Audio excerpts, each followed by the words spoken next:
첫 번째 신앙 카드는 세례명을 정하는 요령입니다. 여러분들은 어떤 세례명을 가지고 있나요? 세례명이라는 것은 단순히 멋들어진 이름을 의미하는 것이 아니라 내가 어떤 신앙인의 삶을 살아갈 것인지, 어떤 성인의 모범을 닮아 살 것인지를 바라보는 내용이겠죠. 그렇기 때문에 세례명을 정할 때는 누가 쉽게 선택하는 것이보다는, 또 그저 예뻐 보이는 이름보다는 내가 추구하고 바라보는 삶의 모습을, 그래서 성인들을 찾아서 정하는 것이 제일 좋습니다. 하지만 세례를 받으면은 바꿀 수가 없잖아요, 세례명을. 그러다 보니 예비신자 때 세례명을 정하는 게 굉장히 어려워집니다. 우리가 알고 있는 성인도 별로 없을 뿐만 아니라 누가 추천해주지 않으면 선택하기가 쉽지 않아요.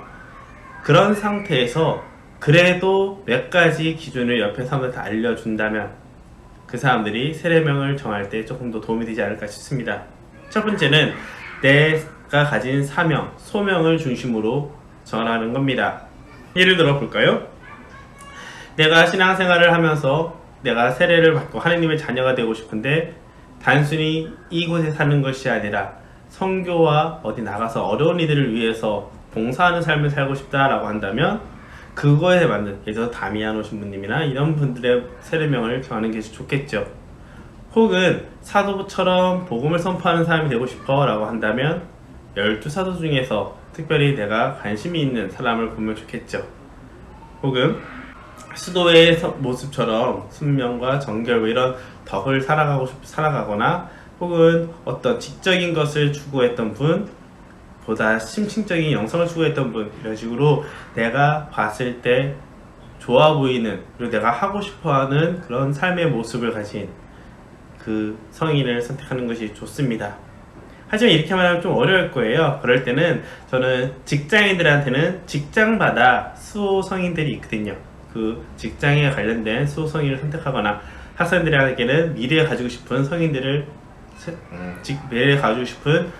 직업의 주보 성인을 정하라고 하는 편입니다. 예를 들어 의사가 되고 싶다면 루카 성인이 아마 의사의 수호 성인일 거고요. 경찰은 미카엘 천사가 수호 성인입니다. 이런 식으로 여러 성인들마다 각 직장마다 수호 성인의 모습을 담고 있어요. 그래서 그것들을 조사해서 알아보는 것도 좋을 겁니다. 세 번째는 자신의 취미와 관심사와 관련된 성인을 찾는 것이죠. 예를 들어서 음악을 좋아한다. 그러면은 세실리아 성녀를 정해도 좋을 거고요. 혹은 음악의 아버지와 음악을 크게 집대성했던 그레고리오 교황처럼 그런 분들을 선택해도 좋을 겁니다. 문제는 내가 단순히 멋져 보이는 이름이 아니라 내 삶과 연결된 성인을 정하게 되면은 자신도 모르는 사이에 그 성인의 모습을 닮아가고 찾아가게 됩니다. 그러면은 세례명이라는 것이 단순히 하나의 이름으로만 남는 것이 아니라 내 삶에 깊숙이 들어와서 나의 삶과 함께하는 이름이 된다는 것이죠. 네 번째로는 지금 삶과 관련된 성인을 찾는 겁니다.